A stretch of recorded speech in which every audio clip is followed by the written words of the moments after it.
그러면 일단은 몸풀기로 4, 5가가 전체 수 들어간다는 소식을 들었습니다. 맞나요? 네, 그래서 4, 5가부터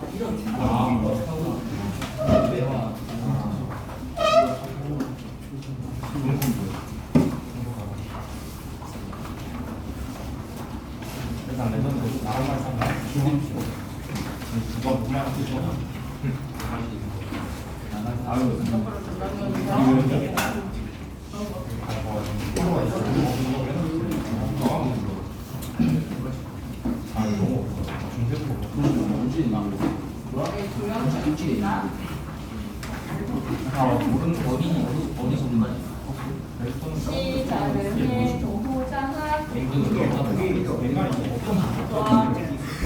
정원이 안쪽으로 들어가도 되겠니? 네, 안쪽으로 들어간다. 없나?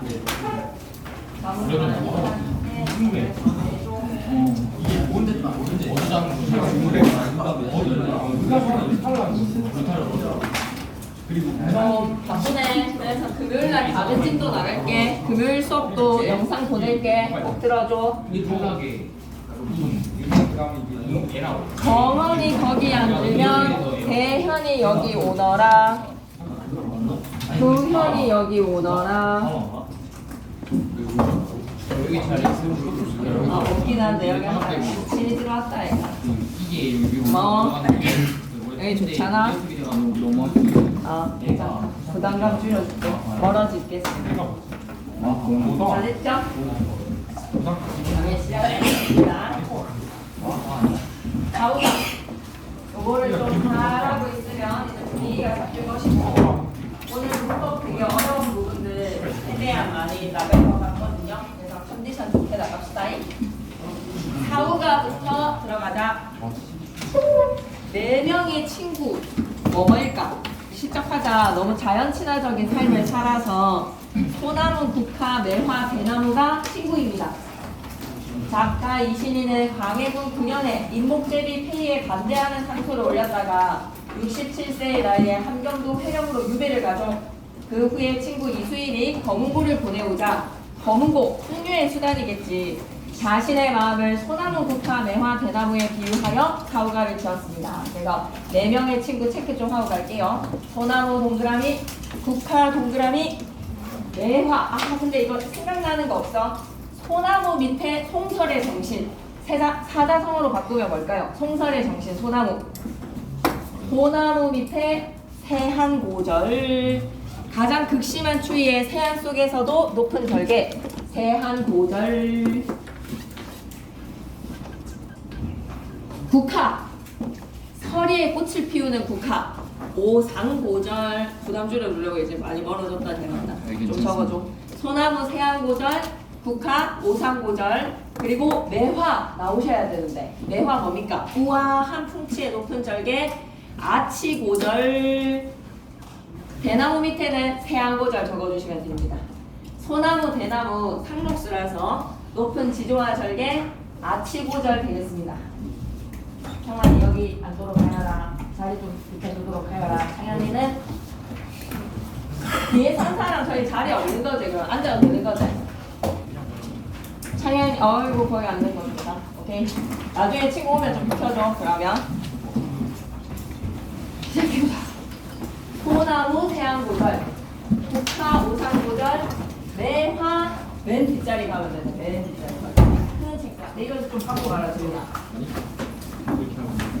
소나무, 국화, 매화, 대나무. 이렇게 기억하시면 되겠습니다. 사자성어 기억해 놓으세요. 소나무, 세한고절, 국화, 오상고절, 매화, 아치고절, 대나무, 세한고절. 좀 기억해줘. 알았지? 이 작품은 자연과 나 아닌 다른 존재를 통해 배울 수 있게 우리의 삶이 더욱 가치 있어질 수 있음을 보여주네요. 이해의 배경부터 들어가도록 하겠습니다. 불안정한 정치 상황, 그럴 수 있겠네. 개인의 영달을 위해서 지조를 벌이는 속된 선비들과는 달리 시류에 흔들리지 않겠다는, 밑줄 긋자. 시류에 흔들리지 않겠다는 화자의 굳은 의지에다 밑줄 쭉 그시고, 시류에 흔들리지 않겠다는 화자의 굳은 의지, 뭐라고 생각해야 된다? 지조와 절개입니다. 4명의 친구를 통해서 보여주네요. 화자는 소나무 국화 매화 대나무를 사후로 칭하며 이들이 혹독한 환경 속에서도 변함없는 속성을 지니고 있다. 이쪽에 자 혹독한 환경 속에서도 변함없는 속성을 지니고 있음에다가 밑줄 올고든 선비의 기상에다가 밑줄 또한 자연물에 관습적이고 상징적인 의미를 부여해서 당시의 현실에 대한 작가의 인식을 나타내는 한편 지조와 절개를 지키겠다는 다짐을 드러냅니다. 지조와 절개만 기억해주세요. 더 나아가서 올바른 인간이 드문 현실과 혼란한 사회의 모습도 마이너스의 혼란한 사회의 모습을 보여주더라. 이쪽이다. 혼란한 사회의 모습에다가 밑줄 혼란한 시대 상황 속에 소나무, 대나무, 국화, 매화의 지조와 절개가 더욱더 빛나는 거 아니겠습니까? 오케이. 감상하기 1수부터 4수까지 전체 수가 시험 범위랍니다. 가위에 서 있는 소나무야 능련한 줄 반가우냐 솔에다가 동그라미 위에다가 시적 대상이라고 적고 싶은데 파란색 글씨에 시적 대상이라고 이미 적혀져 있다 그지? 시적 대상에다가 밑줄 능련하다라고 하면 무슨 뜻이지? 위엄과 당당에다가 밑줄 끄시고 반가운겨라고 하면 시적 화자의 정서 직접 제시 화자의 정서 반가움에 밑줄 끄시고 반가운겨라고 하면 이미 소나무를 반가움에 사람의 대상으로 여기고 있지 그지? 의인법, 영탄법 체크해 주시면 되겠습니다. 의인과 영탄 이거 저 끝자리인데 평모 옆에 의인이랑 영탄법 하나 기억하시면 되겠습니다.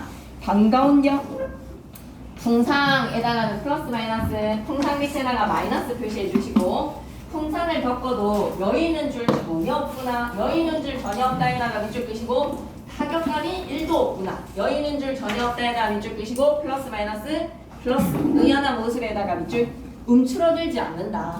어쩌다가 봄빛을 가져서 고칠 줄을 모르는구나. 봄빛에다가는요 지조와 절개 밑줄 하나 떠주시고 봄의 빛을 혹독한 풍상임에도 불구하고 봄빛을 가지고 있는 너 고칠 줄을 모르나니 라고 하면 변하지 않는구나 변하지 않는다에다가 밑줄 끄시고 풍상을 겪어도 봄빛을 가지고 있다는 거야. 얘는 어떠한 혹독한 현실 속에서도 봄빛을 가지니 고칠 줄을 모르나니 변하지를 않는다니 풍상에도 여의지 않는 소나무의 모습 밑줄자 소나무의 늠름함 그리고 변하지 않는 모습 뭐라고요? 불변성에 대한 시적 화자의 태도 뭐라고 얘기해야 돼? 예찬에다가 발표 너는 고칠 줄을 모르는구나 고치다라고 하면 다시다 변하다라는 뜻이지 변할 줄을 모르는구나 시적 화자의 태도 예찬 현재어 뜻풀이 한 번만 보고 갈게요. 가위에 서 있는 소나무야 늠름한 것이 반갑구나. 의인이란 명탄, 감탄의 마음입니다. 시련을 겪고도 전혀 여의지를 않는구나. 어쩌다가 너는 봄빛을 가져서 그렇게 변할 줄을 모르느냐. 박수 짝짝짝. 예찬적 태도지. 그 다음 장으로 넘어가 봐봐. 2수로 가자. 그 다음에 1수의 주인공은 솔이었습니다. 2수의 주인공은 국화가 되겠네요. 동쪽의 울타리에 심은 국화야. 국화에다가 동그라미, 실적 대상, 예찬의 대상, 기한줄을 누가 모르겠니? 라는 거는 모두가 안다. 기한줄을 누가 하나? 라고 하면 미안해. 문맥 잘못 봤다. 기한줄을 누가 합니까? 라는 거는 아무도 모른다. 에다가 밑줄 동쪽 울타리의 심은 그냥 야생 국화다 보니까 기한줄을 모르고 사람들은 그냥 흘려본다는 거야. 아무도 모른다에다가 밑줄 그리시고 서리적 표현 동쪽 울타리의 심은 국화 기한줄을 누가 할까? 라는 거는 아무도 모른다. 봄볕을 마다하고 찬서리에 저렇게 혼자 섰구나. 봄볕 누구나 꽃을 피울 수 있는 좋은 환경이고요. 찬서리에다가 동그라미 혹독한 현실입니다. 찬서리의 혹독한 현실 속에서도 저렇게 혼자 피었으니 어즈버라고 하는 감탄사 영탄적인 표현에서 감탄사가 쓰였구나. 첨고하다 단어 뜻 중 하나 넣으실까요? 무슨 뜻이 이게? 맑고 고결한 나의 내 멋이 다만 너인가 하노라. 첨고한 멋은 누가 가지고 있다? 너인가 하노라에다가 밑줄 끄시고 국화가 가지고 있구나. 그러니 청고한 맑고 깨끗하고 고결한 이 멋이 다만 너이다 라는 거에서 다만에다가 짜그하게 별표 하나 쳐주시죠. 다만 오직 너인가 하노라 라는 거에서 인간 세상에서는 청고한 멋을 지닌 자가 있다 없다? 없다. 밑줄 자 인간 세상에 대한 비판의식에다가 밑줄 끄시고 청고한 멋을 가지고 있는 것은 다만 너구나. 다만 너뿐인가 하노라 라고 뿜자 넣어줬으면 더욱더 명확했겠네. 그래서 반대어 뜻풀이 한 번만 더 보고 가겠습니다. 동쪽 울타리에 심은 국화 기한줄을 누가 아느냐. 아무도 모르는 거나 봄빛을 마다하고 늦가을의 서리에 저렇게 혼자 피었구나. 맑고 고결한 내 벗은 다만 너뿐인가 하노라 다만 너인가 하노라 오타 났으니까 원문이 이렇게 나오면 참 곤란하지 그지? 자 이수의 오타 좀 지우고 갈게요. 어즈버 청구한 내 멋 대신에 멋에다가 X 하시고 멋으로 좀 고쳐주세요. 내 친구는 다만 너뿐인가 하노라. 시작하자 예찬적 태도 친화적 태도 되겠습니다. 멋으로 좀 고쳐주시고요. 이거 왜 한 번 더 나왔지? 독리에 심은 국화 기한줄을 니 안 하니 충간을 범피하고 엄상에 혼자 피니. 얘들아 현대어 뜻풀이를 위에 걸로 줄 수도 있고 밑에 걸로 줄 수도 있는데 밑에 게 좀 윤문이 덜 된 거거든. 그래서 두 개 중에 선생님이 주신 프린트의 본문에 맞춰서 보시면 되겠습니다. 국화가 지금 두 개로 제시가 되었죠. 위에 거랑 밑에 거랑 멋 대신에 벗으로만 좀 고쳐주시면 되겠습니다. 독리 하면 동쪽 울타리에 심은 국화 기한줄을 니 안 하니. 누가 아느냐? 기한줄을 모르지 아무도. 충강이라는 따뜻한 봄볕을 범피하고 마다하고 엄상이라는 혹독한 추위 속에 혼자 피니. 어즈버 청구한 내 것은 다만 너뿐인가 하노라. 시적하자의 친화적 태도 국화 끝.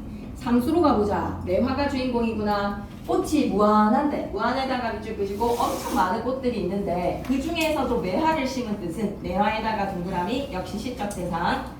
눈 속에 꽃이 피운단 말이야. 대단하구만. 눈 속에 꽃이 피어에다가 밑줄 눈을 맞으면서도 꽃을 피우는 아치고절의 매화를 기억하시면 되겠습니다. 눈 속에 꽃이 피어서 한빛일 줄 기하도다라는 거에 눈과 흰빛을 가지고 있는 이 매화가 너무 귀하다라는 거야. 한빛에다가는 눈과 같은 흰빛에다가 밑줄 한번 꺼주시고요. 흰빛을 띠고 있는 매화니가 너무 귀하다. 하물며 매화의 그윽한 향기.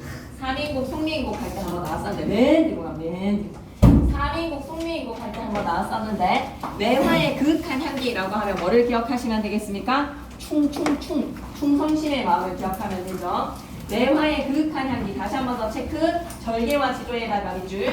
아니 기코 어이리라는 거는 귀하지 않겠습니까? 라는 거는 매우 귀하다. 귀하다에다가 밑줄 끄시고 기코 어이리 사자성 서리법 표현기법 뭐로? 서리법 하나 체크해 주시고 꽃이 많지만 매화를 심은 뜻은 눈 속에 꽃이 피어서 한빛인 것이 귀하도다.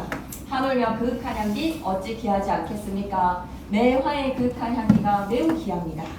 사수 다 왔네요. 대나무로 마무리 지을게요. 백설이 잦은 날에 대나무를 보려고 창문을 딱 열어봤더니 배에다가 동그라미 치시고 풍상. 백설에다가는 마이너스 표시해 주시고 풍상.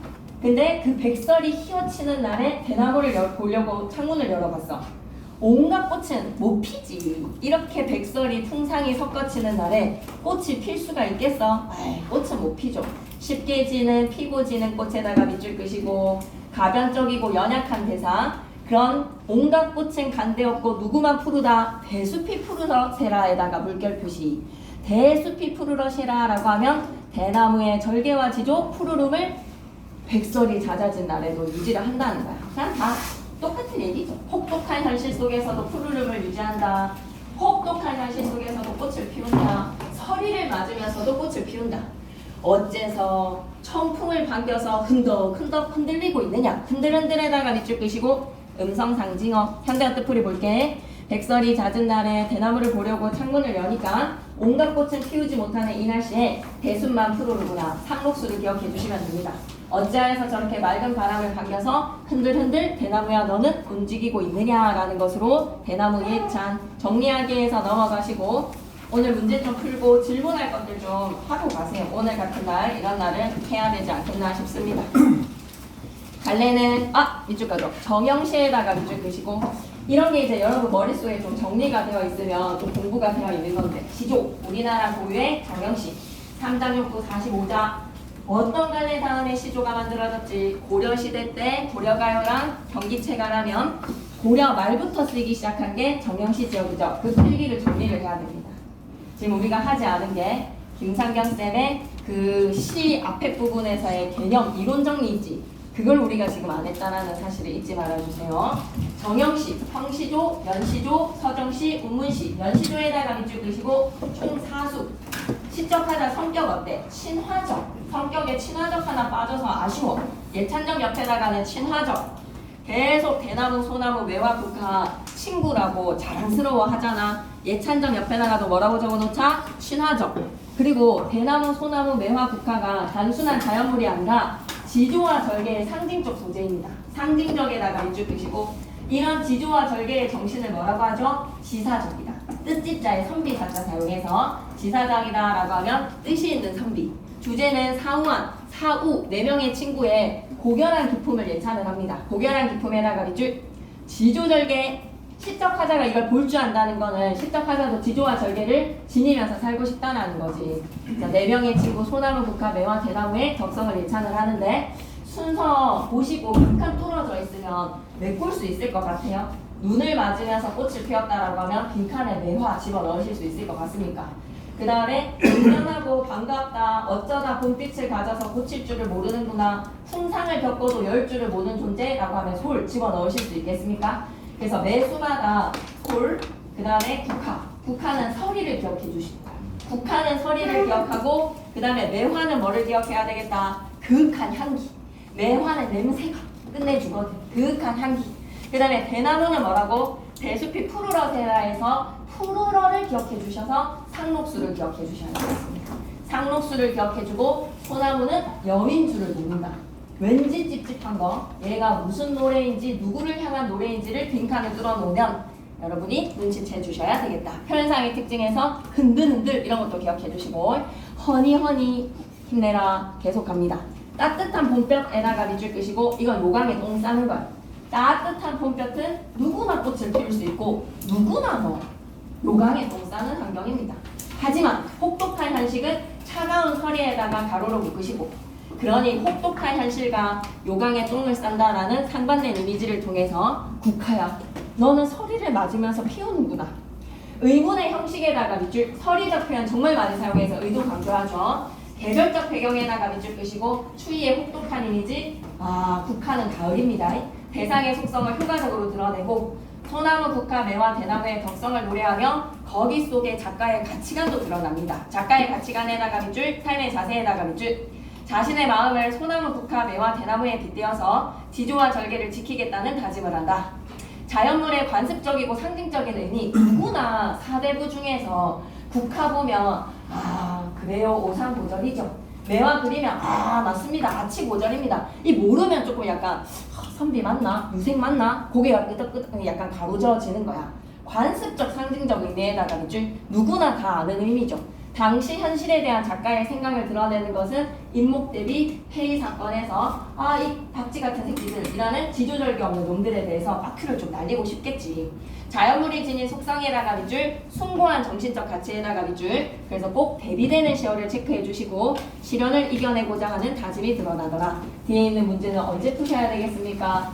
쌤은 오늘 푸시는 게 바람직하다고 생각합니다. 너무 휘발되지 않게 잘 좀 해주시고 이거 안에 그게 다 들어가 있거든요. 우리 시험 범위에 해당하는 게 다 들어가 있거든요.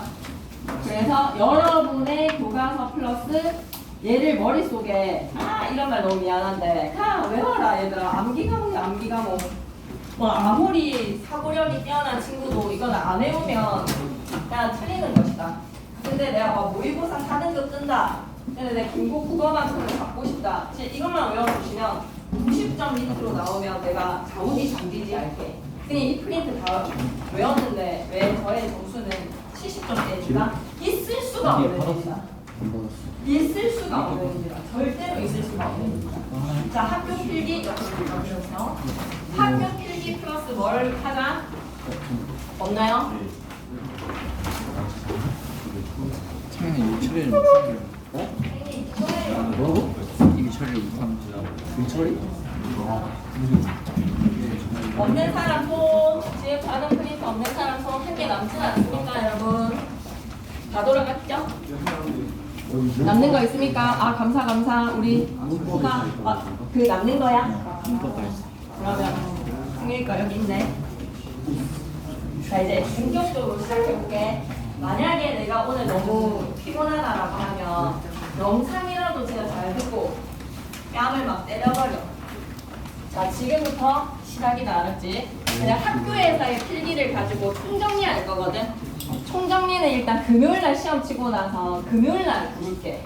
그때 머릿속에 싹 다 발라줄 테니까 일단은 할 거를 하고 난 후에 차후에 계획을 의논하기로 하고 오늘이 찐으로 중요한 날이거든요. 그럼 오늘 절대로 다 못하거든요. 금요일에도 나갈 테니까 영상 올리면 금요일 것도 좀 봐주세요. 저는 영상은 절대로 싫고요. 와서 현장에서 하고 싶다라고 하면 오셔도 괜찮기는 합니다. 금요일날 7시 똑같은 내용으로 나가도록 하겠습니다. 자, 완전 집중 한번 해보세요. 178페이지. 아, 쌤 이거 아는데요 라고 하기보다는 진짜 모든 거를 다 한 번은 살펴야 돼 있어요. 그게 오늘이거든요.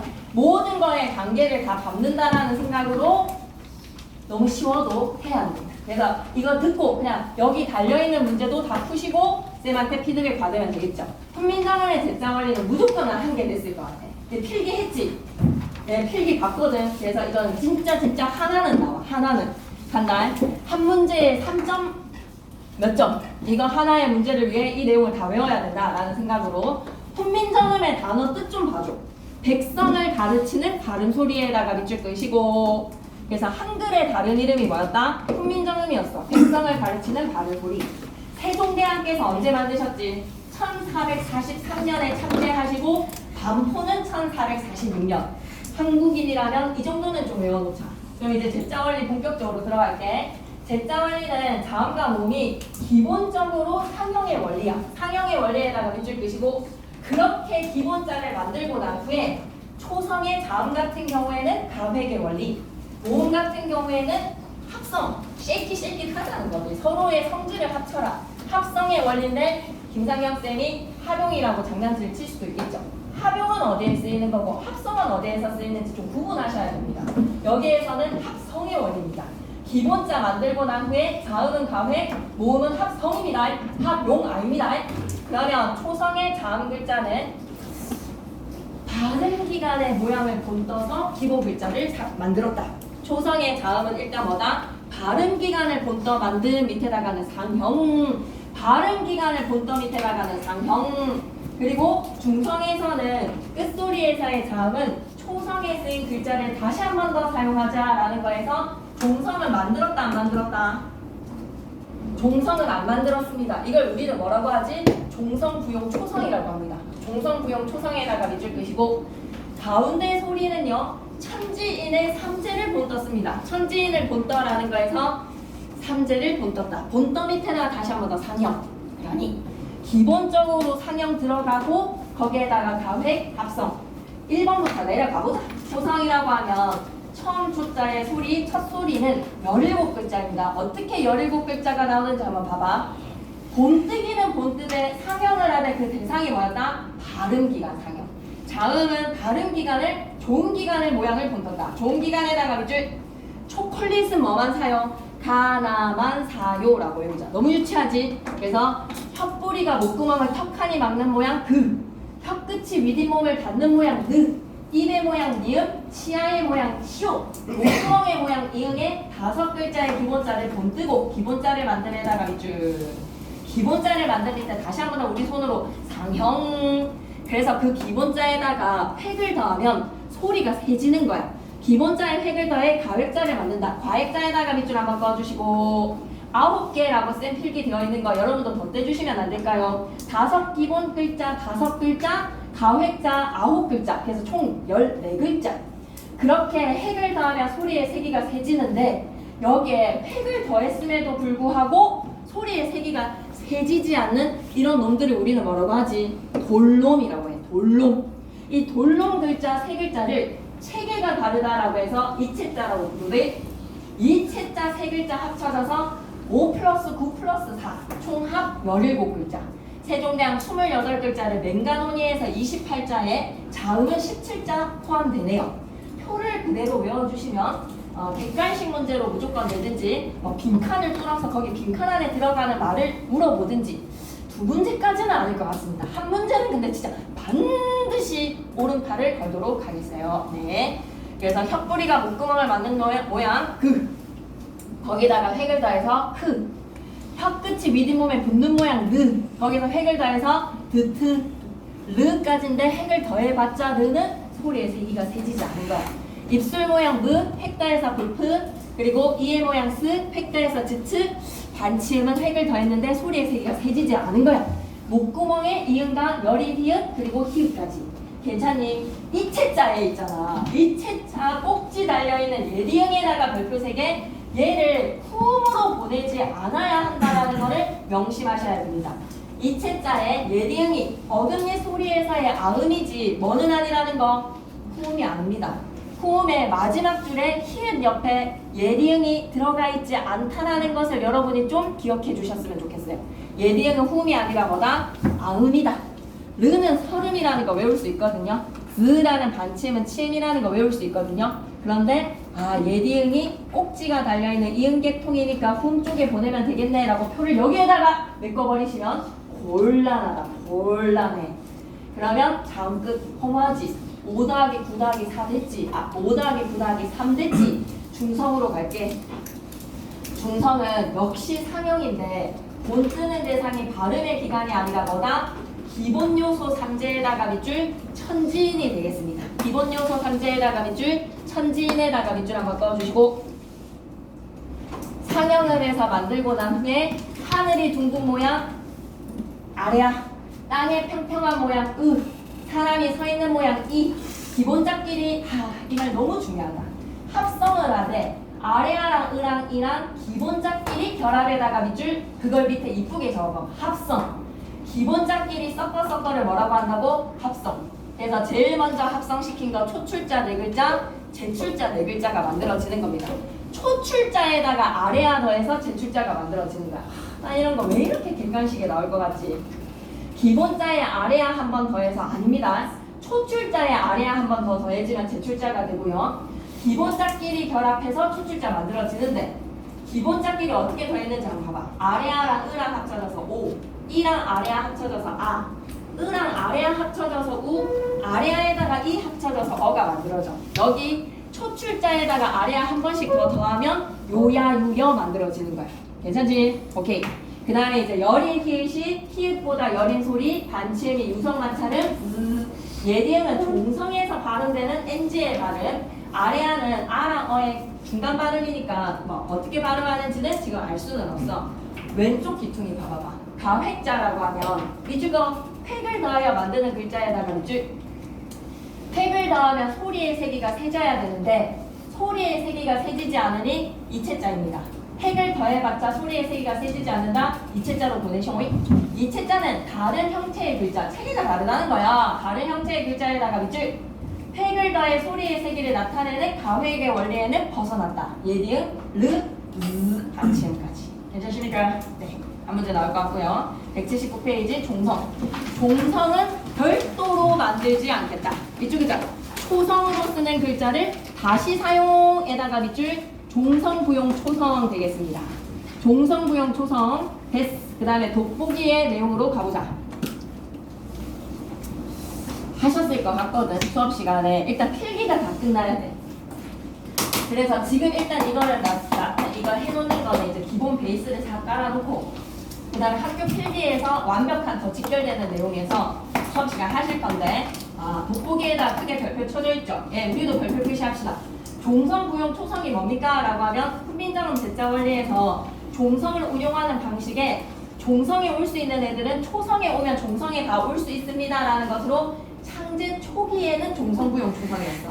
창제 초기 종성부용 초성에다가 밑줄 끄시고 지난주 수요일날 들었던 사람들 훈민정음 창제 직후에는 종성부용 초성이었는데 10년 지나서 사마띠 아니할세에서의 사마띠의 종성자리에 치읓이 시옷으로 바뀌었네. 그거 뭐였지? 무슨 규칙 적용이었지? 사마띠의 치가 시옷으로 바뀌었다. 종성자리에는 가느다란 물방울 시옷 이 8개의 자음만 사용한다. 한 10년 지나고 나서 몇 종성? 8종성 되겠습니다. 이를 통해서 알 수 있는 시사점 드랑스를 종성자리에 다 적을 수 있었다라는 것은 드랑스의 발음이 같았다 달랐다? 달랐다. 밑줄 드랑스를 구별하여 발음에다가 밑줄 끄시고 훈민정음의 해설서인 훈민정음 해례본에서 설명하는 종성사용법으로 훈민정음 창제 직후 종성부용 초성 15에서 16세기 8종성. 그래서 여러분은 사마띠 아니할세에서의 사마띠의 시옷자리가 원래는 뭐였다? 치읓이었다. 기본형 사마따의 종성 치읓이 시옷으로 변했다라는 거 기억해 주시고 17세기로 가면서는 몇 종성? 7종성. 누가 살아줄게? 표기하는 데 있어서 디귿이 사라지고 발음은 디귿으로 하되 표기는 시옷으로. 시옷에다가 동그라미. 표기는 시옷을 하되 발음은 디귿이었어. 필기되어 있지? 발음은 디귿. 좋았어. 17세기 이후에 근대국어 시기에 종성표기법. 근대국어의 17세기는 시옷으로 표기를 했다. 괜찮으십니까? 예. 지금 나 자신 정신 차려라. 야, 인생을 좀 한번 걸어봐. 지금 시험기가 너무 꿀이야. 지금 금토일 쌤 수업 다 뺐어. 금토일 우리 달리는 거야. 그러니 제발 지금 이거 정도는 이해를 해놓고 금요일 과목으로 넘어가야 돼. 금요일 이거 안 해놓고 금요일 과목으로 넘어가면 안 돼. 시험 뺨을 때려버려. 시험 정보 Q&A. 너무 더워요. 오케이. 여기 좀 서면 되는데 여기 밑에 좀 잠시 서라. 잠도 좀 깨울까. 여기 좀 서라. 자, 여기 딱 서면 된다. 아니면 내 자리 앞에 좀 여기 온다. 내 자리 좀 시원하다. 오케이. 그럼 가보도록 할게.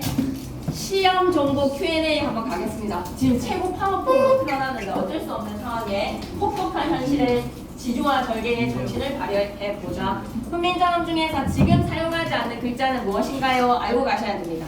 훈민정음 가운데 열인이은 반치음 예디은 아래한 네 글자는 왼쪽에 제시된 순서대로 이거 기억도 해주시면 좋을 것 같아요. 왼쪽에 제시된 순서대로에다가 밑줄 그시고 10원을 가지고 산에 올라가서 사과를 따먹으니 씨만 남았다. 이런 유치한 방법은 외우시지 않으셔도 될 것 같습니다. 그냥 이렇게 사라졌다라는 것 정도 수업 시간에 쌤이랑 한 거에서 어떤 게 겹치는지 한번 봐봐봐. 자, 그리고 내려와서 이제 문자의 운용인데 알아야 돼. 문자의 운용에서 연서 어떤 거야? 세로로 이어쓰기. 입술 소리만 해당해. 입술 소리 무드프프. 규현아 여기 원래 좀 시원한데 변화를 이쪽에 좀 맞이 하시는 것 같은데. 입술 소리 무브프에다가 밑줄 끄시고 입술 소리 무브브브브. 여기다 변화 일로 온나. 무무무무무 부부부부부 뿌뿌뿌뿌뿌뿌뿌뿌뿌. 요거 아래에 이응을 쓰는 거니까 한마디로 얘는 뭐야? 자음이 두 개야. 세로로 이어진다. 걱정 시간에 여기 와서 하자. 이거 수업은 이렇게 해라. 순경음을 만드는 방법이야. 순경음에다가 밑줄 끄시고 입술 가벼운 소리 순경음에다가 밑줄 끄시고 얘네들은 입술 가벼운 순경음 비읍 순경음 비읍 순경음 비읍 순경음 비읍이 되겠습니다. 여기다 써면 되겠다. 그 다음에 고유어의 표기에는 이렇게 하면 돼요. 고유어의 표기에는 순경은 비읍만 사용했더라. 고유어 표기에는 순경은 비읍인데 요런 것까지는 모르셔도 될 것 같아요. 요런 것까지는 뭐 굳이 안 하셔도 되는데 아셔야 됩니다. 순경은 미음, 비읍 이런 애들은 뭐다? 자음이 두 개야. 그럼 여기서 엄청난 사실. 훈민정음 28글자에 순경은 비읍은 속한다 안 속한다? 안 속한다라는 거. 훈민정음 8권 그 본문 있지 나란 말씀이. 거기에다가 훈민정음 28자에 안 속하는 거 여러분 뭐 찾아 쓰셔야 되겠습니까? 순경은 비읍은 28글자에 속하지 않습니다. 기본자, 가회자, 이체자 그리고 기본자 아래아 의에다가 초출 제출자만 어디에 해당하는 거야? 28자에 속하는 거야. 그럼 워 같은 게 있지. 워는 28자에 속하면 돼 안 돼? 안 돼. 초출자 제출자 기본자가 아니잖아. 그래서 연서글자 했고 나란히 쓰자라고 하면 병선데 같은 초성에다가 밑줄 한번 꺼주시고 같은 초성 두 개 나란히라고 하면 각자 병성. 서로 다른 초성 두 개 세로 두 개 세 개 가로로 나란히라고 하면 뭐다? 하병병서. 근데 그 하병병서를 초성에다가 사용을 했네. 하병병서가 초성에 쓰였네라고 하면 뭐다? 어두장군이라고 하는 거. 어두장군. 괜찮습니까? 예. 그럼 예시에 보면요. 비읍 계열일 때 비읍은 발음되고 시옷은 된소리 표시다. 이거 수업 시간에 얘기하면 시험에 나와.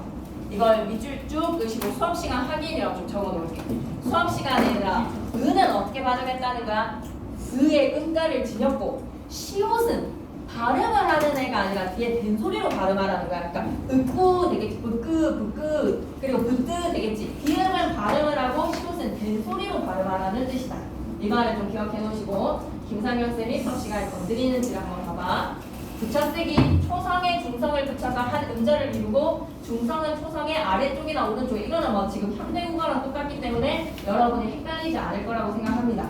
쌤은 연서글자, 병서글자, 각자 병서, 하병병서의 개념을 아셨으면 좋겠고 28글자에 속하지 않습니다. 고바라, 알고 고바라, 알고 우리 뒤통수 고바라 라고 했을 때 고바라에서의 부부부부부부 얘가 순경은 비읍이 오나 우로 바뀌어져서 지금 오늘날의 고와 서블이 순경은 브브브브브브 뭐로 바뀌었다? 반몸에 우로 바뀌어서 서울이. 순경은 비읍이 사라지는 경우도 있고요. 뿌뜨뿌뜨 했던 애가 뜻으로, 뿌쌀뿌쌀 했던 애들이 싸로. 꿈은 쓰꿈이라고 읽었을까? 꿈이라고 읽었을까? 쓰꿈이 아니라 시옷은 벤소리로 읽으라는 뜻이니까 꿈이라고 읽었던 거야. 뿌스때가 아니라 뿌떼뿌떼라고 읽었겠죠. 오케이. 어두장구는 어떻게 읽어요? 한번 보고 가겠습니다. 어두장구는 단어의 첫머리 초성의 자음이 떼거지로 무리로 오는 것을 말합니다. 서로 다른 자음 2개나 3개를 나란히 쓰는 합용병서가 초성에 사용이 된 것인데요. 비읍, 디귿, 비읍, 시옷은 비읍과 디귿, 비읍과 시옷을 모두 발음했습니다. 비읍은. 하지만 시옷은 뒤에 있는 기역, 디귿을 된소리로 발음하라는 표시였던 거죠. 그리고 브스끄, 브스뜨가 아니라 비읍은 발음이 됐지만 시옷은 된소리 표시였다는 것.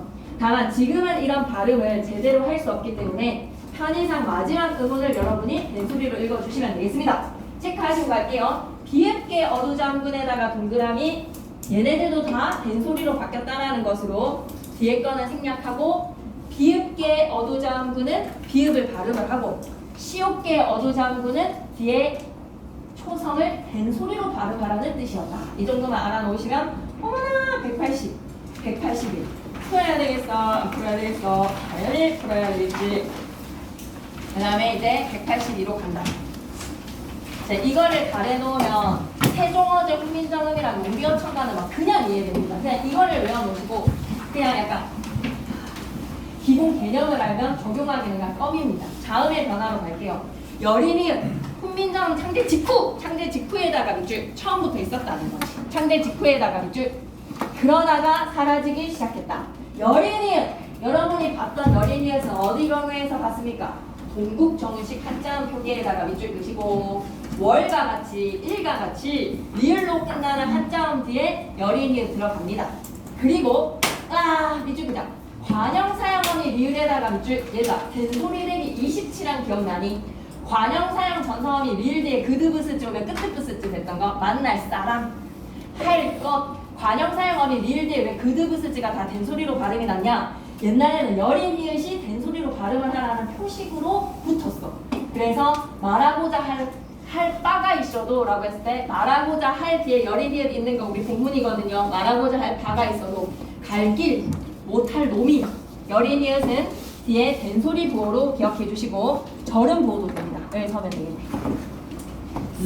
라는 반치음에서 멀리 가지 말고 여기서 하라. 16세기경부터 소멸되기 시작해서 16세기경 소멸에다가 밑줄 끄시고 사라지거나 시옷으로 바뀌었다. 마장, 아래아 첫 번째 아래아가 아, 두 번째 아래아가 으로 바뀌거든요. 마장, 한숨, 몸소, 예리은 가겠습니다. 임지왜란 이후에 초성으로 쓰이지 않고 NG가 이응이 되었다는 거. 순경은 비읍은 오나 우로 많이 바뀌어졌다는 거. 모음의 변화에서 아래아는 하나 체크하고 가겠다. 아래아에다가 크게 별표 하나 치시고, 얘들아 1단계 변화는 두 번째 음절의 아래아가 으로 바뀌고 첫 번째 음절의 아래아는 아로 바뀌더라. 그래서 마산이라는 거 첫 번째 음절의 아래아는 아, 두 번째 음절의 아래아는 으로 바뀝니다. 설명 읽어보시고 모르겠는 거는 쌤이 더 친절 설명해 줄게요. 가을도 한번 봐보세요. 첫 번째 음절의 아래아는 아, 두 번째 음절의 아래아는 가을. 반치음이 소실이 되고. 오케이. 3번의 모음조화. 별표 3개. 모음조화랑 관련된 문제 나온다에 별표를 걸겠어.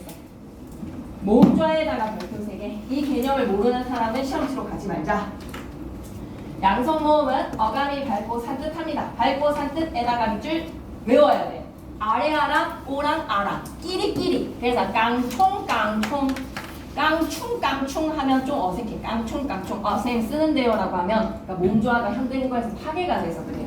음성모음은 어감이 어둡고 큰거 풍덩 풍당 안 하잖아. 풍은 당이고 풍은 덩이고 끼리끼리 양성과 음성 끼리끼리 쓰여라 몸조화. 중성은 이가 되겠습니다. 야, 밑에 있는 예시 너무 중요하네요. 나가 왔으면 조사에 뭐를 붙이자? 아래아가 붙여져 있는 난이 있었던 거야. 나가 오면 목적격 조사도 랄이 있었고 나가 양성이면 관형격 조사도 애가 있었다는 거야. 막다에다가는 아니냐 은이냐에서는 아니가 왔다는 거야. 너는 너를 너의 먹으니 괜찮니? 양성모음은 양성끼리 음성모음은 음성끼리 어울리는 모음조화가 중세국어에서는 잘 지켰었지만 근대국어 이후에는 파괴가 되었습니다. 왜 파괴되었을 것 같아? 이거 질문에 대한 고민을 하면서 잠은 아무도 안 자고 있네. 너무 이뻐지겠네. 왜 아레아가 목숨처럼 잘 지켜졌는데 17세기부터 왜 흔들렸을까? 17세기부터 몸조화가 흔들린 이유가 뭘까? 이 아레아가 16세기부터 두 번째 음절에서는 뭐로 바뀌고? 으로 바뀌고 18세기부터 아레아가 첫 번째 음절에서는 뭐로 바뀌었다는 거야? 아로 바뀌었어. 이 한 몸이었던 아레아가 어떨 때는 두 번째 음절, 어떨 때는 첫 번째 음절, 음성 양성으로 두 몸으로 바뀌다 보니 당연히 몸조화는 문란해지기 시작하겠죠. 아레아의 음가 변화로 인해서 아레아의 음가가 두 번째 음절의 첫 번째 음절의 아로 바뀌다 보니 16세기의 변화가 되다 보니 17세기부터는 몸조화가 흔들리기 시작한다. 하지만 세종어제 후민정음 페레보 나란말씀이 중기계 나라가 몇 세기 국어입니까? 15세기 국어죠. 몸조화가 목숨처럼 지켜지던 시기이기 때문에 몸조화 문제는 안 낼 수가 없습니다. 용비어 청각 훈민정음 창제 직후에 만들어졌기 때문에 역시 15세기 국어라 몸조화랑 관련된 현상 시험에 안 나올 수가 없습니다. 그리고 182페이지 왼쪽 뒤풀이 표기법의 변화. 중세국어는 어떨까? 뒤에 모음으로 시작하는 조사나 어미가 오면 막다에다가 아니가 오면 나간이 그대로 이어서는 연음 있지. 이어적기가 보편적에다가 밑줄 얘들아 이어적기와 이어쓰기는 같아 달라? 나 진짜 피눈물 나는 사례들. 이어적기랑 이어쓰기는 달라요. 이어쓰기는 연서. 아까 순경은 비읍, 순경은 미음이 연서 글자의 이어쓰기였잖아. 그래서 이거는 뭐야? 이어적기. 단답형에서 이어적기에 이어쓰기가 적고 이러지 맙시다. 이어적기 보편적이고 끊어적기도 쓰이다가 현대국어는 끊어적기. 근데 막 가도기는 볼 필요 없습니다. 어쨌든 여러분은 뭐를 기억해야 된다? 중세 때는 뒤에 모음으로 시작하는 조사나 어미가 오면 그대로 연음을 해주는 이어적기가 쓰이는 표기법이었다. 183페이지 가기로.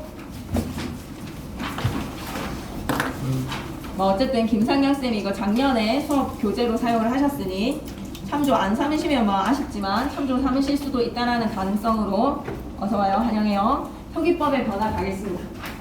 밑줄 거죠. 한글 창제 초기 15세기에는 이어적기가 원칙에다가 밑줄.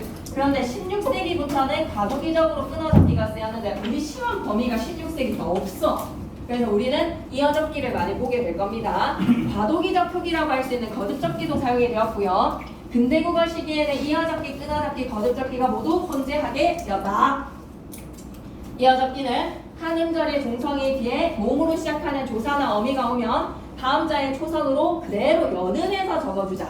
말쌈에다가 주격조사 이가 더해지면 말쌈이, 님에다가 목적격조사 을이 더해지면 님을 그대로 이어 적어주기. 끊어적기는 형태에서 구별해서 적는 거고 거듭적기는 쓸데없이 두 번 적는 거니까 당연히 과도기적 표기로 금방 사라졌겠죠.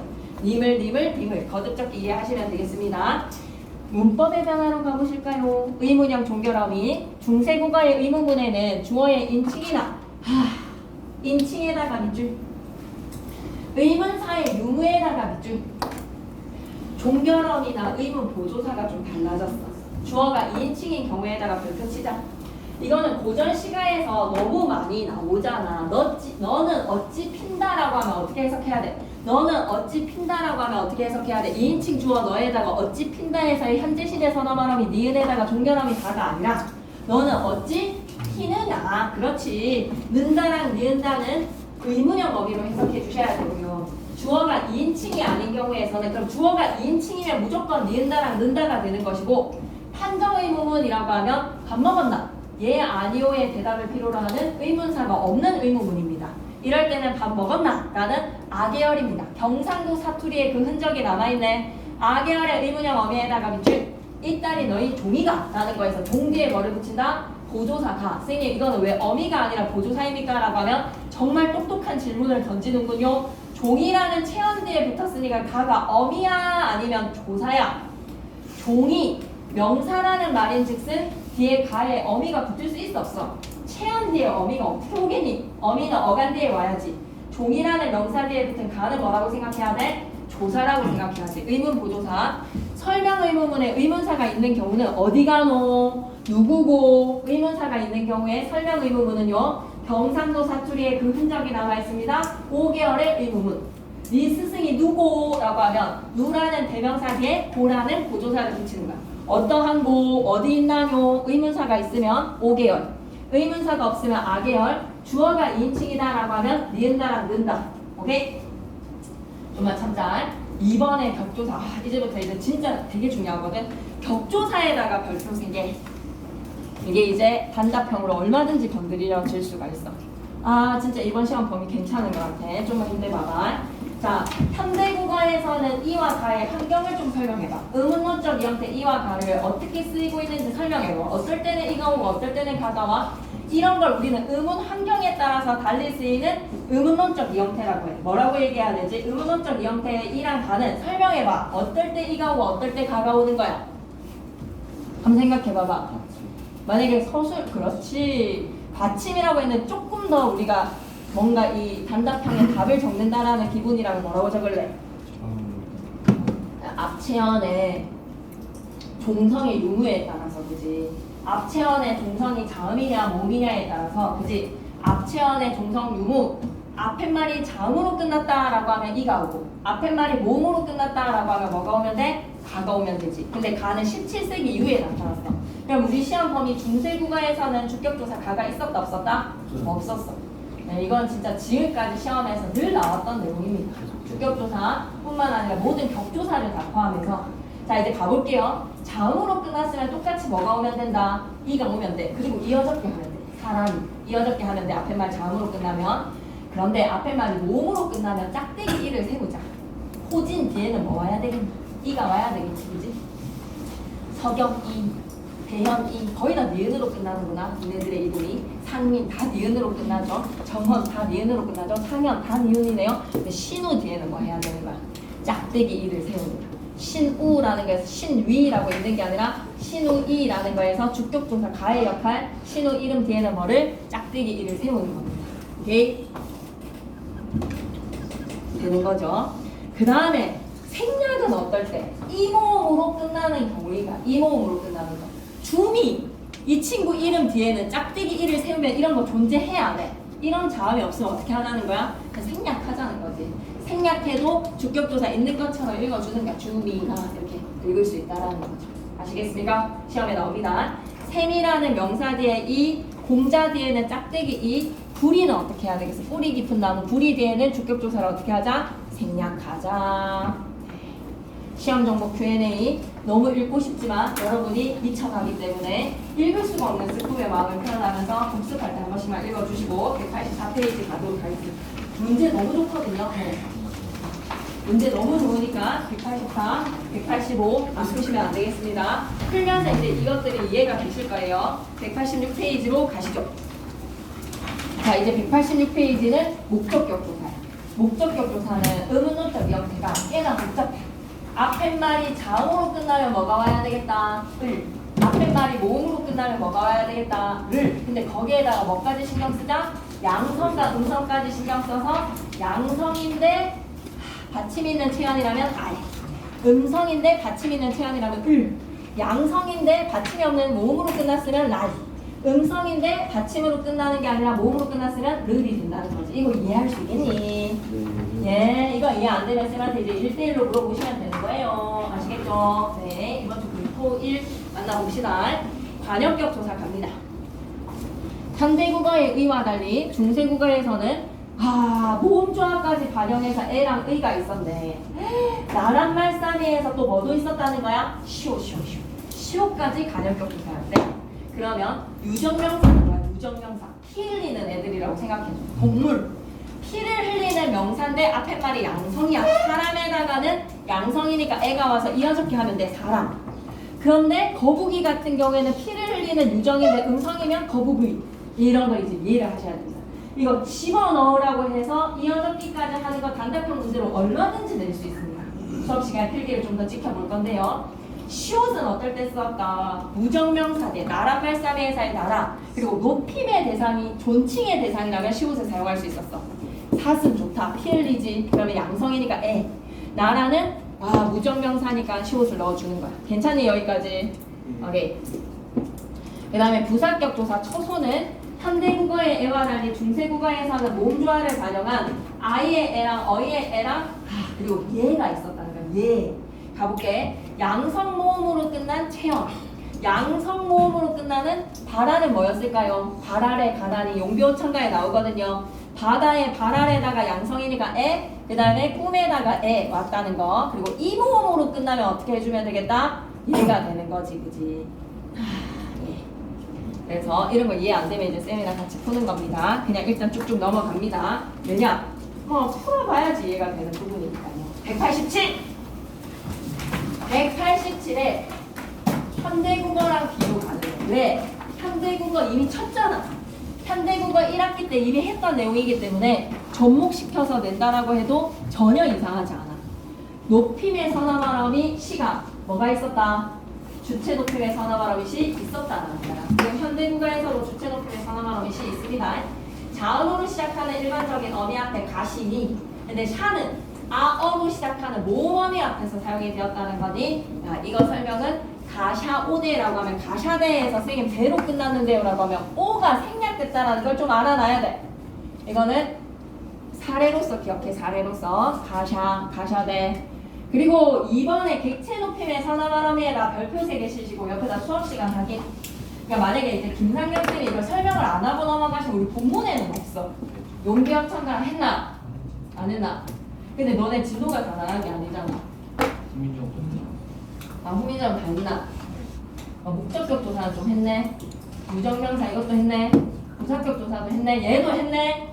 근데 뭐는 안 했다. 주체 높임 선어말어미는 안 했나? 근데 이거 용기학 참가에 주체 높임의 선어말어미가 있거든. 이런 필기를 주시면 쌤이 더욱더 시험 대비를 잘할 수 있습니다. 얘들아. 주체 높임의 선어말어미는 용비어 첨가에 있기 때문에 알아야 되는데 객체 높임의 선어말어미는 우리 본문에는 안 나와. 근데 이걸 건드렸다라고 하면 반드시 낼 거라는 의도 때문에 설명을 한 거야. 그래서 옆에다 수업시간 확인, 별표 3개를 친 거가 후회가 되면 찍찍 끄시고 그러면 수업시간 확인만 적으셔도 됩니다. 근데 수업시간에 했다? 이거 안 나올 리가 없다라는 거죠. 네, 그래서 객체 높임의 선어말어미는 필기 확인을 하고 설명하기를 위해 생략. 그 다음에 어휘의 의미 변화로 가는데 이거는 한 문제는 나와. 이거는 옆에다 뭐라고 적자? 한 문제라고 적자. 한 문제. 의미 변화로 한 문제는 나올 것 같아. 다리는 사람의 신체의 하체에서 이제는 책상 다리까지 확대가 됐죠. 종이 품 벼슬아치의 영감에서 오늘날에는 나이가 많은 남자들은 다 영감입니다. 얼굴은요, 송민곡에서도 나오기 때문에 충분히 나올 수 있죠. 송민곡의 BODY의 모습과 형체, 꼴은요, 앞면의 낱장만을 나타내는 말로 놈과 계집은 용비어 첨가가 아닌 세종어제 훈민정음에 나오네. 일반적인 남자 여자를 인간을 나타내는 말에서 여자를 낮잡아 이르는 말 혹은 남자를 낮잡아 이르는 말. 말씀도 일반적인 말에서 남의 말을 높이거나 내 말을 겸손하게 이를 때의 말. 3번에 의미의 이동은 어리다는 어리석다에서 나이가 적다로, 어여쁘다는 가엽다에서 예쁘다로 기억해 주시면 좋겠습니다. 네, 나머지는 안 보셔도 될 것 같고 188페이지, 189페이지 꼭 문제 푸셔야 되는데 객체 높임의 선어말어미 문제는 생략하셔도 될 것 같습니다. 일단 수업 시간에 한번 지켜보자고. 와, 190. 나 진짜 40분만 다 달릴게. 알았지? 40분만 다 참자. 안 된다. 해야 된다. 안 된다. 지금 8시. 딱 40분 하고 뒤도 돌아보지 말고 각자의 문제 풀이 시간으로 가자. 뭐 가는 사람은 어쩔 수는 없지만 쌤이랑 좀 이 교시를 같이 하면 큰 도움이 되지 않을까라는 생각이 듭니다. 세종어제 훈민정음까지 하고 딱 마치도록 하겠습니다. 정신력으로 버티세요. 네? 지금 용비어 첨가 안 해요. 아, 용비어 첨가보다 세종어제 훈민정음하고 용비어 첨가하도록 하겠습니다. 왜 용비어 첨가부터 하고 싶나? 아니요. 할게. 세종어제 훈민정음 용비어 첨가도 하고 싶은데 하나보다 신경. 둘 다 하면 안 되나? 집중해보자 이제. 자, 지난 시간에 확인하는 내용들로 쭉쭉 한번 밟아가 볼게요. 생존홍징 훈민정음이라고 읽으면 돼, 안 돼? 안 돼요. 안 돼. 한자는 무조건 무슨 식 표기라고 생각해야 돼? 동국정식 표기야. 맞아. 역시 배운 사람들이구만. 밑줄이다. 세종임금이 지닌 백성을 가르치는 바른 소리에다가 밑줄 쭉 그시고 종성 자리에 이응은 음가가 없는 동국정식 표기라는 걸 기억해줘. 나랏 말싸미 둥기게 달아 문자와 서로 사마지 아니할세 이런 전차로 어린 백성이 이루고자 할 바가 있어도 마침내 제 뜻을 실업하지 못할 놈이 아니라 내 일을 위하여 어여삐 여겨 28글자를 맹가노니 사람마다 하여금 수비 이겨 날로 쓰면 편하게 하고자 할 따름입니다. 본문을 무조건 외우셔야 됩니다. 그래서 딱 이걸 보는 순간 나랏을 딱 보는 순간 이거 관형격조사 쉬우시네. 말싸미 이어졌기네. 이 연습을 한번 해보자. 표기의 특징부터 내려갈게. 방점은 글자 왼쪽인데 오른쪽이라고 하는 거에 이런 실수를 하지 말자라는 거지. 글자 왼쪽에다가 동그라미 치시고 여러분 방점은 글자 오른쪽 왼쪽 어디에? 왼쪽에다가 동그라미. 점이 없다라고 하면 평성, 하나다는 거성, 두 개다는 낮았다가 높아지는 상성입니다. 입성 필기 해주셨죠? 입성은 뭐였어? 밑에 자리 입성 필기하러 딱 자리 비어져 있다. 상성 밑에다가 입성. 점의 개수랑 상관없이 종성자리에 그 종성자리에 그 오면 어떻게 초급하게 끝을 닫아야 됩니다. 삭 하고 초급하게 끝을 내려주는 거 입성 적어놓겠습니다. 입성. 선생님 입성 필기 적어주세요라고 하면 수업시간 확인하세요. 알았죠? 입성. 밑에 있네. 평성, 거성, 상성 중에서 종성이 붙으면 짧고 빨리 끝나는 소리 입성으로 발음한다. 2번 동국정은식 표기. 한자어는 전부 다 뭐라고 생각해야 돼? 동국정은식 표기. 중국 원음에 가깝게. 초성, 중성, 중성의 삼성 체계를 다 갖춰라. 3번에 두음법칙 해요 말아요. 두음법칙 하지 말아요. 이르고죠. 구개영아 해요 마요. 하지 말아요. 사마띠 펴디. 원수모음아 해요 말아요. 하지 말아요. 원수모음아 뭔데요? 무브프프라는 입술 소리 뒤에 으가 오면 이 으가 전부 다 우로 바뀝니다. 이 우로 바뀌는 원수모음아 현상이 적용이 되지 않기 때문에 스물이야. 스물로 발음을 하더란 말이지. 괜찮나요? 네. 일단은 넘어가면 되겠습니다. 그리고 191페이지. 너무 친절하다. 가볼게 이제부터. 나란히 이렇게 보고 싶은 사람 좀 이렇게 왔다리 갔다리 좀 힘듭니까? 네, 어쨌든 일단 가봅니다. 나라 하면 뭐를 기억해야 되겠다. 시옷이 나라라는 무정명사의 간형격 조사 시옷이다. 말싸미라고 하면 말싸미라는 일반적인 말을 나타내는 단어에서 높임 또는 낮춤의 의미로 거기에 주격조사 이가 와서 말싸미 쓰는 각자 병서입니다. 둥기계라고 하면 동국정우식 표기 에다가 별표 하나 치시고 둥기에라는 부사격 조사가 아니라 비교 부사격 조사 현대국어로 와가의 기능을 한다라는 사실이 정말 중요하다. 둥기계라고 하면 비교 부사격 조사, 다라라고 하면 다르다에다가 아가 와서 리얼 이응의 활용에다가 밑줄 끄시고 문자화로라고 하면 짭짤을 갖다 짱이라고 읽으면 안 되는 이유 역시 동국정우식 한자음. 서른은 몸조화가 잘 지켜졌네. 서로보다 맞지? 사마띠는 뭐다? 기본형 사마따에서 시리시 시옷으로 바뀌었다라는 것은 팔종성법 적용. 사마디 한 거는 사마치가 되지 않았다는 거에서 구개음화 적용이 되지 않았다. 아니할세라고 하면 아니하기 때문에 리을세를 기억해. 리을세에다가 별표 이유를 나타내는 종속적 연결어미. 아니할세의 각자 병설을 사용했네. 어리는 의미가 이동이 된 어리석다라는 뜻을 지닌 어미였지. 백성이라고 하면 동국정우식 표기. 한자어는 전부 다 동국정우식 표기. 백성 뒤에 주격조사 이가 왔고 니르고자를 통해서는 도움법칙이 적용이 되지 않았구나. 홀페이셔도에서 할바에다가 별표 3개 치시고 여리니에서는 된소리 부호가 되고 다 뒤에 짝대기 이는 주격조사다. 엄청 중요하지. 마침내 제 뜨들이라고 했을 때 뜨들 너무 중요하다. 하병병서의 어두잠군에다가 목적격조사 을이 와서 몸조화까지 지키면서 이어적기가 되어서 뜨들까지. 괜찮나요? 싫어, 능이, 편이라고 하면 구리로가 안 됐네. 못헐이라고 하면 관형사형 전서음이 리을 뒤에 여린 히읗이 왔을 때 뒤에 된소리 부호가 아니면 절음부. 못헐 절음부로. 노미라고 하면 미안 잠이 올까봐 좀 계속 오바를 하게 되는 거 이해해. 노미라는 일반적인 사람에서 의미가 축소된 단어. 주격조사 이가 와서 이어적기 노미. 한이라라고 하면 하나는 무슨 뜻이었지? 많다. 그럼 아래하가 찍힌 하다가 오늘 나의 동사 하다가 되었다는 거지. 야씨 이거 별표 좀 쳐줘. 내 일을 위하여 해서의 내에다가 별표 하나 쳐줘. 나에다가 짝대기 이 주격조사야.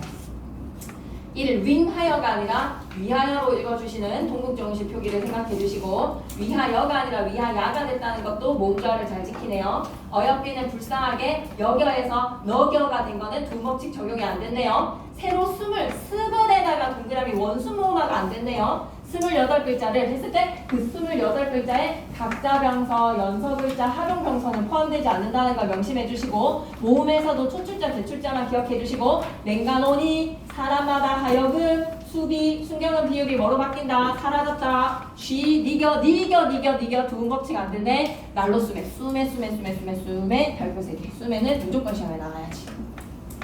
실파에서 한번 설명할게요. 지난 시간에 설명 들은 사람들 오늘날의 명사형언이 나 완전 어제 많이 앞에 명사 앞에 자다 동사가 모음으로 끝나면 뭐가 오고 미음으로 오고 그리고 나 완전 많이 베풀었어 베품 리을 미음 앞에 말이 자음으로 끝나면 미음이 오고 오늘날의 명사형언이 김상현 쌤이 명사형언이 얼마만큼 설명했는지 좀 잘 볼 건데 명사형언이 오늘날의 의문문적 이형태 어떻다? 앞에 말이 자음으로 끝나면 미음, 리을로 끝났을 때 미음 붙이는구나. 모음으로 끝나면 미음, 자음으로 끝나면 음이 오는구나. 먹다에다가 그죠? 모음으로 끝나면 미음, 자음으로 끝나면 현대국어. 그런데 중세 때는 뭐였다? 음과 미음이 아니라 옴은 양성, 음은 음성. 그럼 쓰다가 음성이니까 뭐를 붙여서 음이 와서 잠 깨우려고 우리 후가 엄청 배려를 많이 해주네. 쓰다에다 음이 와서 뭐가 오면 된다? 숨 해주면 돼.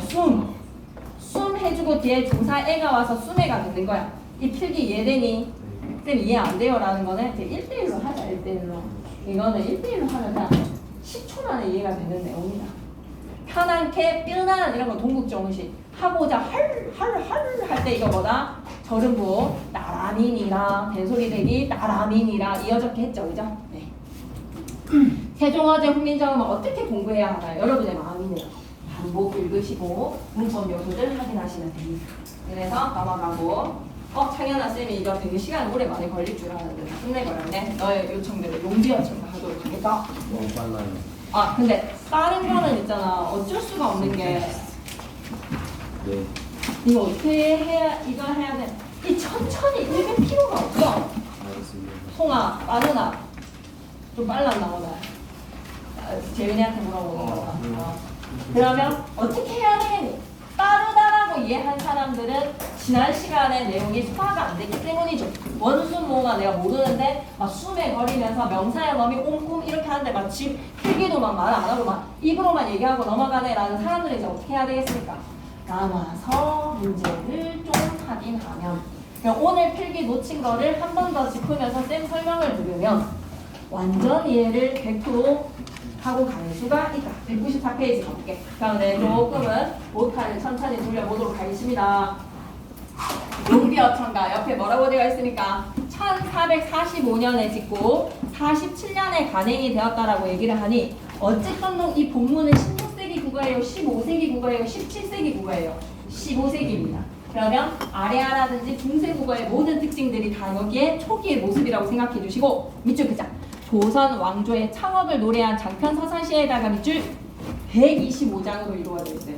훈민정음으로 기록된 이런 거 나왔으면 좋겠다. 훈민정음으로 기록된 첫 작품에다가 밑줄 한자어는 한자로만 기록되어 있고 한자음은 표기되어 있지 않는다. 이제 본문 내용 들어갑니다. 용비어천가라고 하면 용이 날았어. 어디로? 하늘을 날아올라 한 거란 말이지. 오케이. 그래서 용이 날아올라서 하늘을 다스린다라는 내용입니다. 계속 가도록 할게요. 해동에 우리나라를 나타내지. 동쪽의 바다. 해동 우리나라의 윤용에다가 동그라미. 이런 본문 내용이 시험에서 나올 거는 김상경 쌤이 얼마만큼 설명했는지에 좀 달려있거든. 6마리의 용은 세종대왕 입장에서 6대의 조상님으로 올라가 봐봐. 위에는 누구겠니? 태종 이방원. 또 위에는 누구겠니? 태조 이성계. 거기 위에 또 누가? 그랜드파더까지 계속 올라가는 거야. 목조, 익조, 도조, 한조, 태조, 태종까지 우리 6대의 조상님께서 나라샤 일마다 천복이시니 고성이 도구하시니 까지가 이제 본문 내용인데요. 본문 분석으로 내려가시죠. 표에서 하면 훨씬 더 낫습니다. 네. 나라샤라고 하면 샤샤샤 보는 순간 여러분들 뭐를 기억해야 되는 거야? 주체 높임의 선어 발음이 샤. 그래서 선생님 모음어미 앞에서 샤 쓴다라고 했는데 어디 모음어미 있어요? 라고 하면 날다에다가 아시아의 이어적기라고 생각하시면 됩니다. 외우세요. 샤는 주체 높임의 선어 발음이 아샤 되겠습니다. 아샤. 아가 와서 샤로 아샤. 나라샤에서의 샤가 뭐라는 거? 주체 높임의 선어 발음이 천복이 신이라고 했을 때 시도 또 뭐라고? 주체 높임의 선어 발음이 해동에 6마리 용이 나셨는데 하는 일마다 막 복이 막 뚝뚝 떨어지는 거야. 천복이 신이. 고성이에서의 이에다가 별표 하나 치고 너무 중요하거든요. 고성, 중국의 옛 성인들의 역사와 되는 거야. 그럼 비교 부사격조사 우리가 지금 형태를 2개나 봤네. 중기계다라고 했을 때 에라.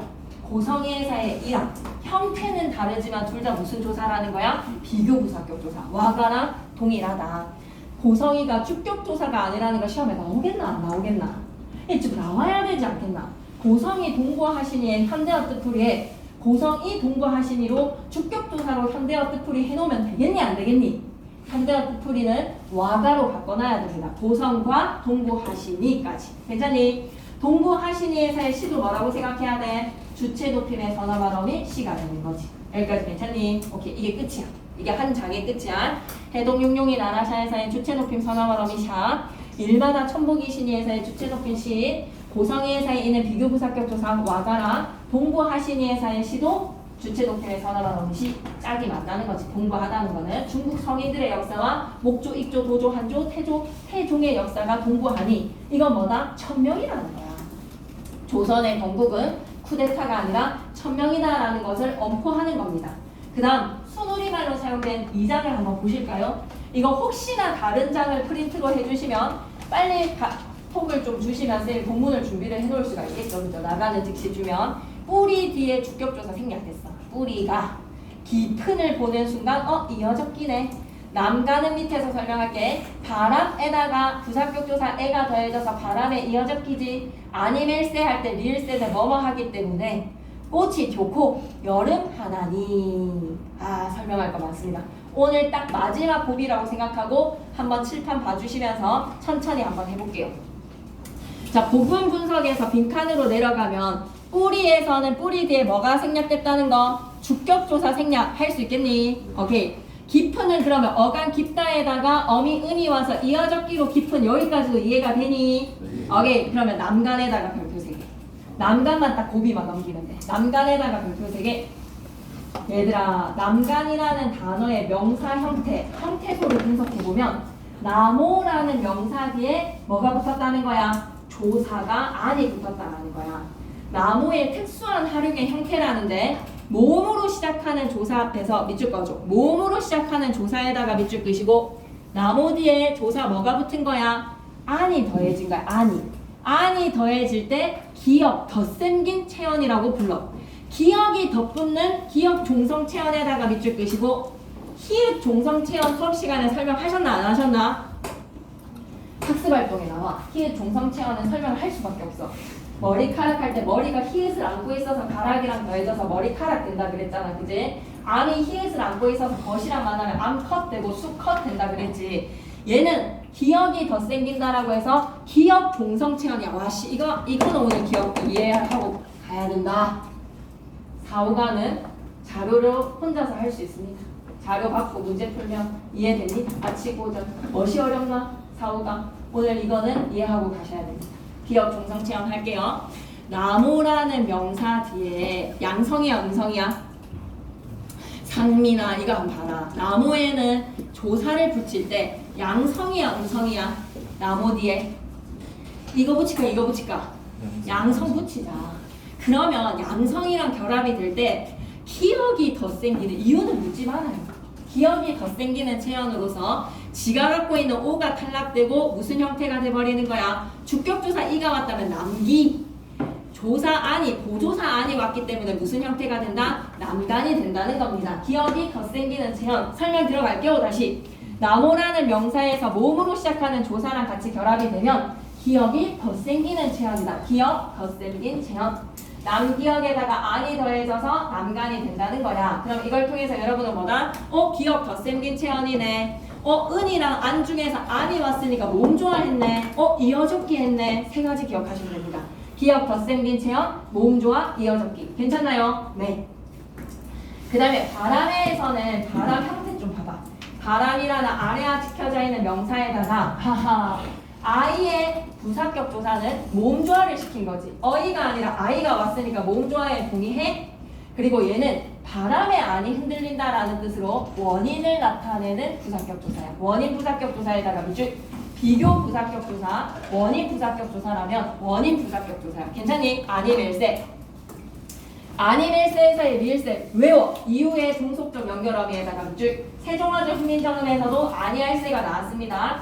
꽃이 좋고라고 했을 때 지읒이 시옷으로 바뀌지 않았다는 것은 팔종성이야 종성부용 초성이야. 훈민정음 창제 직후라서 종성부용 초성이야. 종성부용 초성에다가 밑줄 팔종성 거리면 해버려. 알았지? 용비어 참가에서 팔종성 거리나 해야 된다. 알았지? 용비어 참가에서는 팔종성 아니라 뭐다? 종성부용 초성. 근데 세종어조 훈민정음에서는 사마띠를 통해서 종성부용 초성이야 팔종성이야 라고 하면 팔종성이라고 얘기해요. 괜찮지?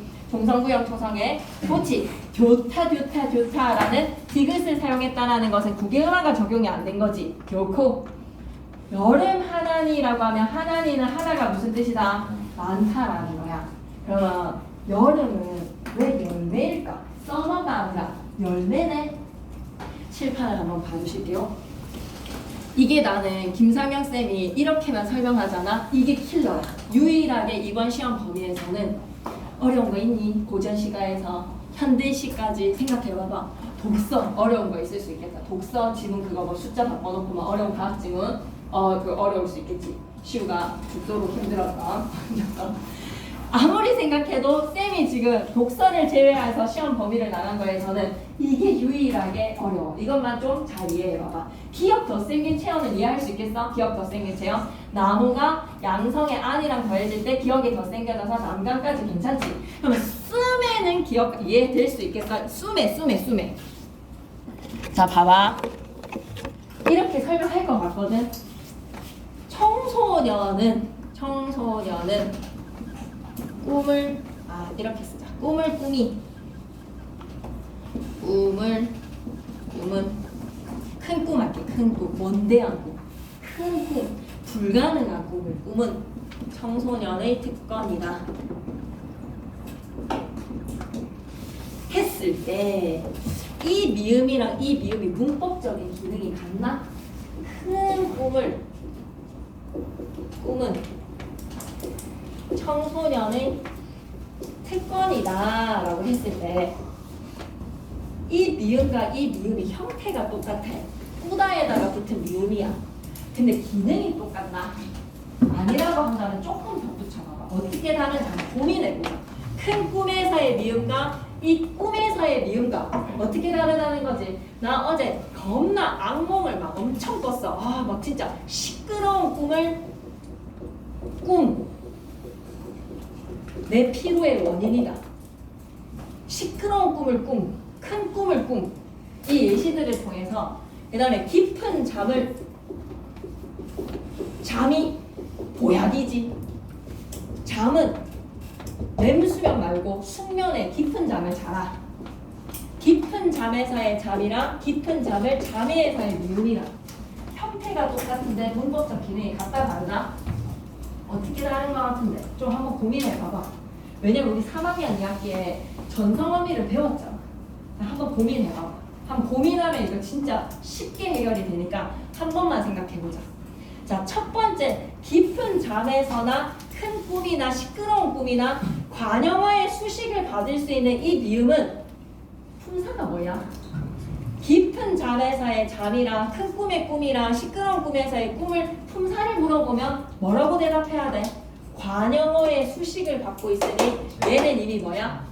이미 명사야. 관용어의 수식을 받는 얘 품사를 물어보면 뭐라고 얘기해야 돼? 명사야, 명사. 너 꾸다 동사 아니야? 라고 하면 풍자. 이제 기분이 나쁜 거지. 남자 아니었어요. 태풍씨 아니었었어요. 막 성은 뭐였는지 모르겠다. 태풍씨 아니었었어요. 라고 하면 보미씨가 이제 화가 나는 거야. 얘는 자다라. 얘는 꾸다였는데 수술했어. 엄청 돈 들여가지고 접사라는 미음으로 이제 다시 뭐로 태어나버린 거야? 명사가 됐어.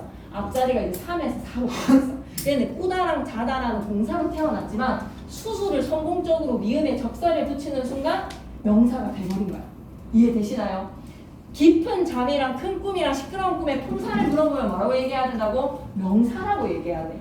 동사라고 얘기하면 수술했는데 접사 붙여서 이제 안 떨어지는데 계속 자다 꾸다라는 과거를 물으면 기분이 나쁘다는 거지.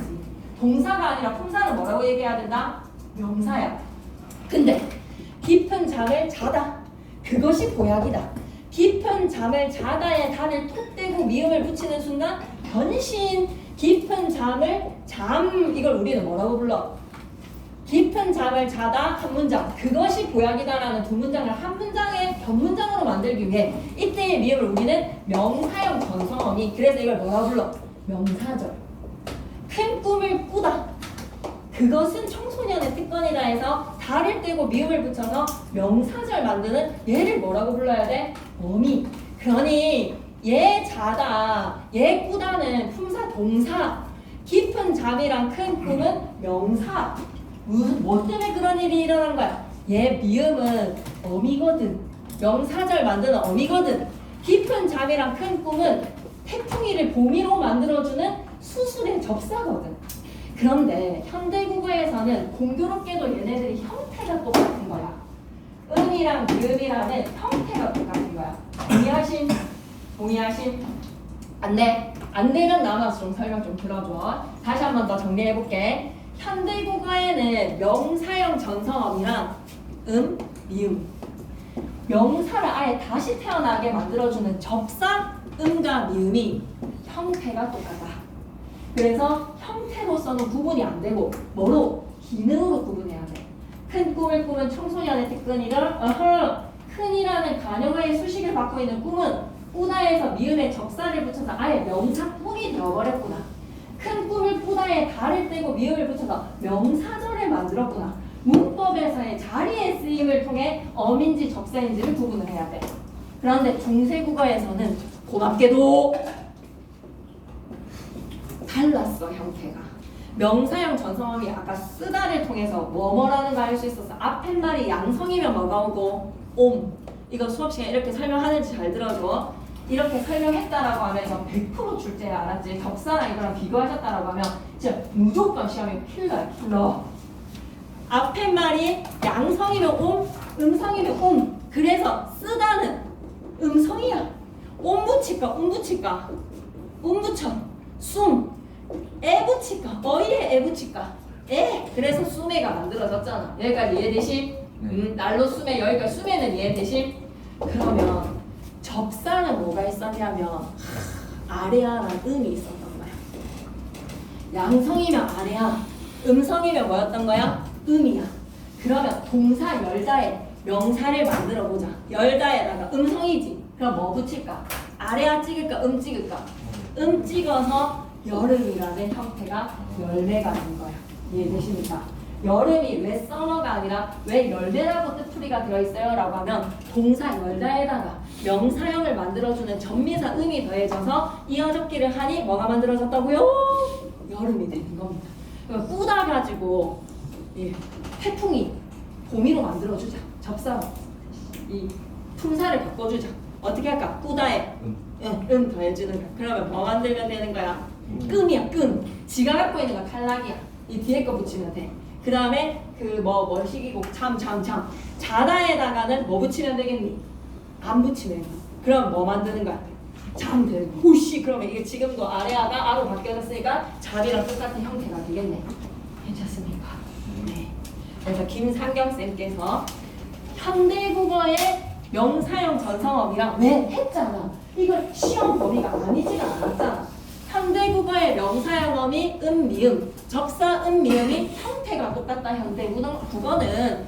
그런데 중세국어에서는 아래아랑 그리고 옴과 음으로 형태가 달랐기 때문에 구분이 가능했다라는 필기를 하는 순간 진짜 100% 킬러다.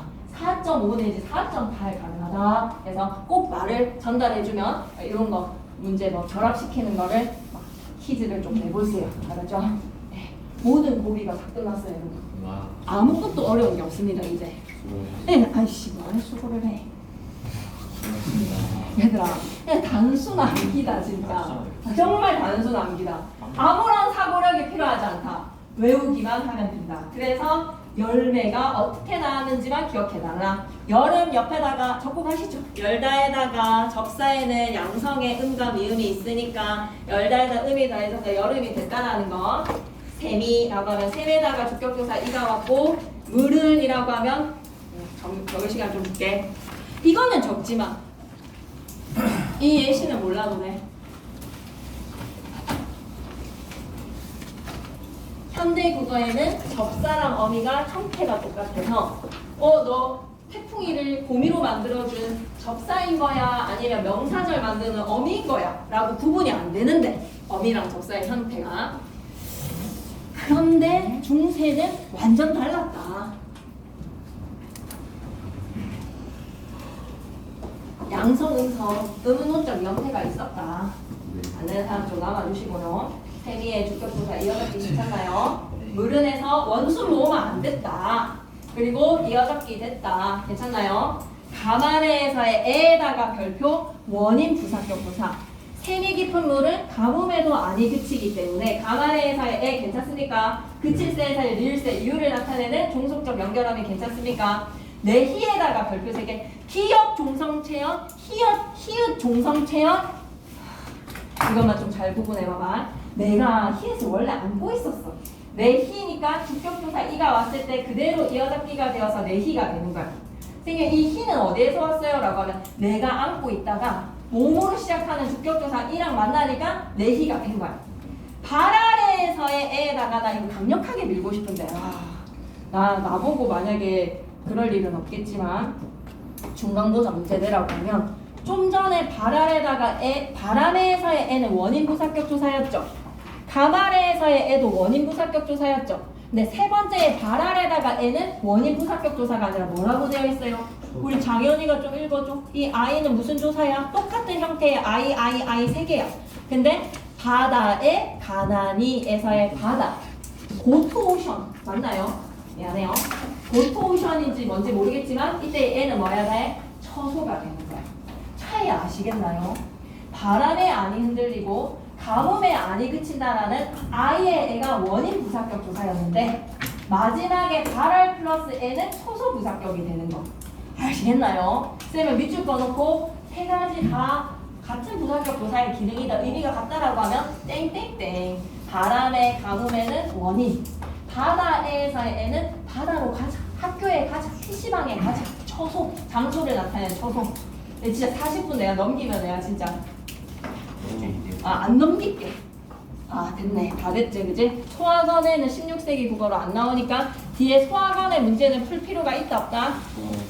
소학원에는 풀지 말고 뒤에 있는 문제 싹 다 풀어. 알았지? 잠시만 정리 한 번만 할게. 본문 내용. 그리고 이제 헤어진다. 봐봐. 해동에 우리나라에 6명의 용이 나르셔서 일마다 천부귀신이 중국의 옛 성왕들과 역사가 동부하더라. 꼭 들어맞더라 라는 걸로 조선은 쿠데타가 아니라 뭐라고 생각해야 되겠다. 하늘의 천명으로 나라가 개국이 된 것이다. 2장으로 가보자. 순우리말을 많이 사용한 2장이야. 뿌리가 깊은 나무라는 거에서 뿌리 깊은 나무는 어떤 나무야? 기초가 튼튼한 나라. 바람이라는 시간의 내후외환에도 안이 흔들리니 꽃도 좋고 문화가 융성하다는 걸 꽃도 좋고 열매도 많다. 문화적인 융성함을 나타내는 말. 현대어뜻 풀이를 좀 외웠으면 좋겠어. 적어주시면. 셈이 깊은 물은 뭐야? 유서가 깊은 나라는 가뭄이라는 내후외환에도 안이 그치기 때문에 냇가에 이르러서 어디까지 가자? 고투 바다까지. 바다까지 가나니. 발 아래에서의 애는 초소를 나타낸다는 거 꼭 강조하고 싶습니다. 냇가에 이르러서 바다까지 멀리 뻗어나간다는 거는 영원한 발전. 현대어 뜻풀을 좀 외워줬으면 좋겠어. 그래서 용비어 청가의 창작 동기가 무조건 필기해 주실 것 같거든. 새 왕조의 정당성 부각, 훈민정음의 실용성을 실험한다. 후대왕에 대한 관계. 후대왕에 대한 관계는 빠졌어. 125장. 근데 만약에 뭐 더 붙이는 거 있으면 나한테 카톡으로 소식 전해주면 사우가 누가 알려줬노? 이뻐 죽겠다 진짜. 사우가 카톡으로 누가 보내줬지? 전체 본문했다는 거. 박민이가 얘기해줬나? 사우가 박민이가 얘기해줬나? 누가 사우가를 얘기해주니까 오늘 사우가 진도가 딱 나가지잖아요. 문제도 준비해놓고 안 해주나? 그러니 여러분 자 정리. 금요일날 쌤은 뭘 할 거다? 교과서 노란색 책 있죠? 노란색 책으로 쌤이 보내는 영상 들어주세요. 알았죠? 이거 나갈게요. 이제 이거 나가고 하면 시험 범위 끝. 근데 끝난 게 아니야. 왜냐면 김상경 쌤 필기가 남아있고 그거의 앞부분에 개념 부분이 남아있어. 그것도 금요일날에 나갈 수 있으면 최대한 나가볼 것이고, 그러고 나서 보강이나 이런 것들 의존하는 거는 카톡에서 할 테니까 얘기 잘 들어도 문제 풀자. 문제. 도국이 책 갖고 가라.